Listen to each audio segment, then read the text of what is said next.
Hello, everybody, and welcome to another edition of Interactive Wrestling Radio right here on WrestlingEpicenter.com. And if this is your first time listening to us, welcome. We are posting these videos on YouTube now, trying to encourage people to comment. And tonight, we're going to debut a new segment, which we've stolen from another show, which shall remain nameless, easier for me to say, where we create the definitive top 5 lists of the subjects that matter most to us wrestling fans. Now, basically, what we're going to do here, guys, it's going to kind of be a round table the way we used to do it, where we each take turns unveiling our top 5 lists, and then we argue and debate it down to a definitive top 5 list. Now, if you at home listening have a better list that you can put together, post it as feedback either on our Facebook page or on YouTube, and tell us what your list is, because we'd love to hear it. Anyway, of course, after this, we're going to discuss wrestling as well. And if I didn't already say so, hi, my name is James, and I'm joined as always by Mr. Patrick Kelly. Howdy, howdy. Who's hacking up a lung? Yes. No, I'm just drinking water. It went down the wrong way. I'm fine. Okay, good. And Nick Knoll is here with us as well. I think I figured this out. I am the Colin Cowherd of Wrestling Radio. So you're going to make off-color Owen Hart jokes? No, what I'm basically saying is I always take like the polar opposite view of what generally everyone else wants to see.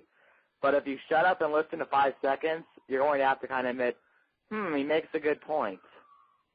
That could be. You know what? I hate to say it, but sometimes when I'm listening to Raw in the background, you're going to hate me for this, but you kind of remind me of the Michael Cole of our show. Don't insult the man, James.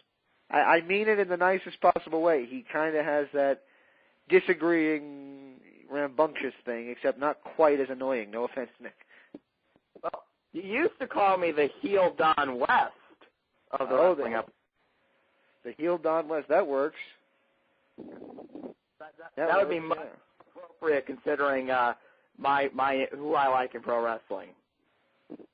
That's true.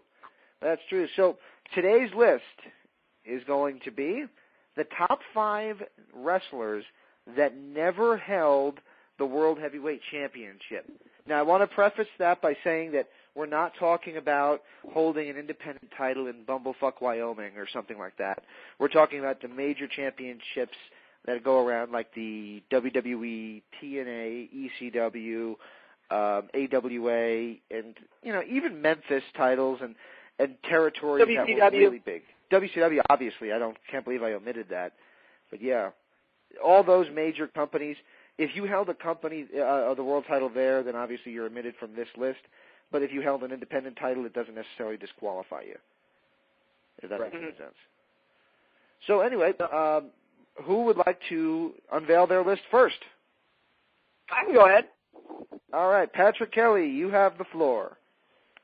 All right, number 5 on my list, and he's number 5 for the simple reason that he's a current wrestler and could very well win the world title someday, but that would be John Morrison. Here's a guy who has all the athletic gifts in the world. I think more athletic gifts than Shawn Michaels in his prime, and that's saying a lot because Shawn Michaels was obviously very gifted. This guy has the look. This guy, if you've seen him in interviews outside of the product, not the shitty promos that they write for him, he's got a natural charisma, a natural personality. But for whatever reason, they just don't want to push the guy to the main event. It's weird. He's going to be in the main event at the pay-per-view this Sunday. I doubt heavily that he's going to win the title. But he's kind of stuck in that Shelton Benjamin spot where he's just in a match to do cool moves. And I think he's capable of so much more than that. The fact that they never gave him a program with Shawn Michaels, I think is just completely ludicrous. And he's a guy that I feel... that a little bit. They built towards that a little bit. And they teased it and never gave it to us. But we'll argue our case after we do the list. Let's just name the list first, and then we'll argue our case. Oh, just name the list? Okay. All right. John Morrison is number 5. Number 4 is Jake the Snake Roberts. Number 3 is Owen Hart. All right. Yeah, number 2 is, and I admittedly didn't do the research I should have done, but I don't believe Roddy Piper ever held a world title in any major company. He did not, unless you count his win over Hogan, which they never gave him the title despite it being a world title match. I don't get why that was, but apparently... It doesn't count then. It doesn't count. Okay. Starrcade was billed as a world title match. He beat Hogan with a 1-foot pinfall, and they didn't give him the belt, and I never understood why. It's WCW. I mean, there you go. They did a lot of weird things. Okay, so number 2 is Piper. He won the match, and nobody ever... Yeah, I don't know. But hey, go ahead. Yeah, number 2 is Piper, and number 1 is the $1 Million Man, Ted DiBiase. Ooh, that's a good one. We got some good ones on that one. And Nick, do you want to do your list? Yeah, number 5 for me is going to be Pat Patterson. Very talented old school wrestler. It worked, I don't think a lot of people remember how good Pat Patterson actually was as a wrestler. And he was the first Intercontinental Champion, but obviously that's not the World Heavyweight Championship. Number 4, the Enforcer, Arn Anderson. Yeah, that's a good one. They could have given Arn a WCW World Title reign, and I think people would have bought it. Would it have been the greatest World Title reign? Probably not, but I think people would have accepted he could fill that role. I absolutely agree. But yeah. Number 3, I'm going to go with Jake the Snake Roberts. Number 2, I'm actually going to match Patrick and go with Roddy Piper, and then I'm also going to match Patrick again with Ted DiBiase. All right. Now it's time for my list, which kind of pales in comparison to some of the guys you guys came up with. So I'm going to start out with an oddball one, and I wanted to pick an oddball one for many reasons, but this guy was always over but never really got any kind of championship except for a short run with the WCW U.S. title, and then at the end with the TV title, which nobody remembers because it was on Saturday night, despite it being actually better television than was on Nitro. And that is Hacksaw Jim Duggan. I'm going to put as number 5. Number 4 is another odd one, and it's a guy that he didn't make it to the world title scene only because of politics, not because of talent, and that's Marvelous Mark Merrow, a.k.a. Johnny B. Bad. Now, I'm throwing some oddballs in there. I'm admitting that. Number 3 I have as Rowdy Roddy on all three lists, so obviously he's going to end up on our final list. Number 2 I have as... I actually have John Tenta as next on the list. I don't know why, but for some reason I felt he should have been world champion. And the final one I have on the list was Jake the Snake Roberts. Okay. Well, Jake and Piper were on both lists. All 3 lists, I think. Everybody had him on there. All right. Well, I think we have to disqualify James's list immediately. Okay, number 1, let's start with Hacksaw.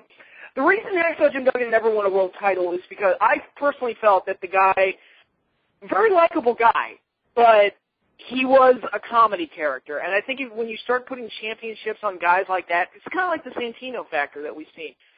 Yeah, Santino can be funny. I don't think he is anymore because, the writers got a hold of him.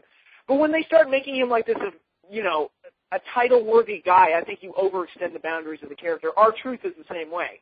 You know what? I have to put in a write-in candidate. I have to put a write-in candidate that just came to me. I'm taking my John Tenta off, and I'm putting a write-in candidate. Ready? Talent alone. Talent alone, through his own stupidity, I'm throwing Scott Hall on the list. Oh, well, you know what? It's actually a good name.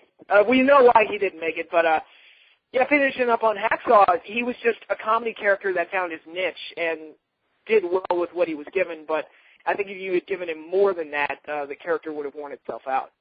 Yeah. I'm going to say this about Mark Merrill. I mean, absolutely no disrespect to the guy, but he was ultimately, I think, a match mechanic, where he was a guy you would put out there to have a really good match. But I don't think anyone would have bought the idea that Mark Merrill, who was, let's face it, a mid-Carter throughout his career, could have ever gone much further. I just can't see it in my mind Mark Merrill versus Ric Flair, Mark Merrill versus Steve Austin for a... I'll tell you what, I think he could have in 94. I think in 94, 95, when the Johnny B. Bad character got away from the Little Richard stuff a little bit, still kept the pop and circumstance of it, but he was just having the best matches on the card. I mean, if you go back, and if you haven't seen it, it's probably on YouTube, watch his 30-minute match he has at Fall Brawl 95 with Brian Pillman. I mean, that is just one of the best matches you're going to see. Mm-hmm. Yeah, he was a very good worker, and I think him not being liked by certain guys like Triple H led to him not getting much of a push. I don't know if he could have been a world champion. He's, again, like Nick said, he's somebody that I never really thought of as a world champion, but he never really got big opportunities either, so, okay. you know, I agree with it's hard you. to think. I definitely agree. So let's start putting this list together. So obviously, Roddy Piper and Jake Roberts are the two that are on all of our lists, so they both have to be on this list. Yep. So we're going to do Roddy Piper and Jake Roberts. They're both there. Which one would you like number one? Roddy Piper. I think Piper should be one. What do you think, Nick? I think Piper, too, because Roberts also kind of has the thing you talked about with Hall, where I'd be willing to bet there were a couple times they may have thought of going further with Jake, and someone said, yeah, you really want to put this guy as our world champion? There you go. Yeah, I think that you're probably right about that. And I'm going to... That was the only thing wrong with him. I mean, you know, Jake and Hall, I mean, those are two guys where they had everything. The only thing that held them back was their own, quote-unquote, personal demons. There you go. And I want to second one of Nick's picks here, and hopefully Patrick won't disagree, but I'd like to have Arn Anderson on the list. I won't disagree with that. All right, what do we want to put him at, 5 for now? For now, yeah. 5. Well, okay, he's going to be on the list, and let's, when we have all 5 names, we'll order them. Yeah. All right, there you go. So we got Arn Anderson. So that's 3 of our 5 already picked. So who do you guys think needs to be on the list? Well, I picked him as number 1. I think you got to go with the $1 Million Man, Ted DiBiase. I mean, you had a guy who was the hottest heel in the company, a revolutionary gimmick. I mean, this was before he became the template for guys like Vince McMahon and JBL, who would ultimately become some of the better heels of their era. A lot of heels today draw inspiration from the $1 Million Man. It was a larger-than-life character with great personality, great mind and voice behind the character, and the guy was a great worker. He's one of the guys that really, it floors me that he never won the title, because he was just, the opportunity was right there. And I think we have to preface that before people say, well, he actually was world champion because he bought the belt from Andre. He never won it. He never won the title. That never counted. It was never officially counted. Yeah. So yeah, I think Ted Andre's DiBiase goes on the. I think Ted DiBiase's got to be 3 because he was at 2 of our 3 lists. Yeah. You agree? Yeah, about that. Well, like Patrick said, let's do the order once we have all 5 names. Okay, sure. So we have 4 of our 5 on this list already. Who else? Who do we really want to go with? You want to go Scott Hall? We want to go with... Well, I had Owen Hart at number 3. I don't know. How do people feel about that one? You know, I think, you know what, I had Pat Patterson on my list, but I would actually say that with Owen, I think he may have been a little bit better worker because he also had impact in Canada and Japan. And also, I think if you would have put the world title on Owen Hart in '94 when he was feuding with Brett, that you could have actually done a lot more. I mean, realistically, maybe the story should have been that Owen beats Bob Backlund for the belt somehow and then teamed Brett at WrestleMania 11. And yes, I stole that from Patrick's YouTube video.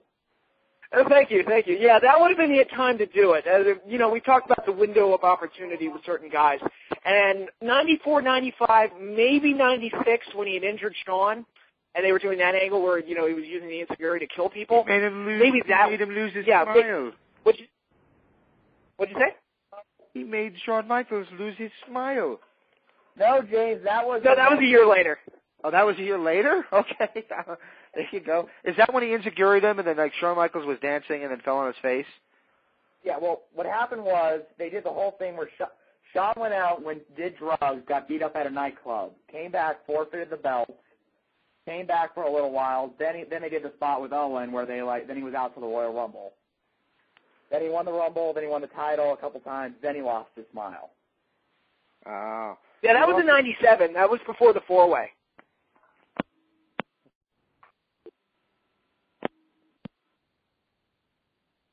Guys? Everybody there? Yeah.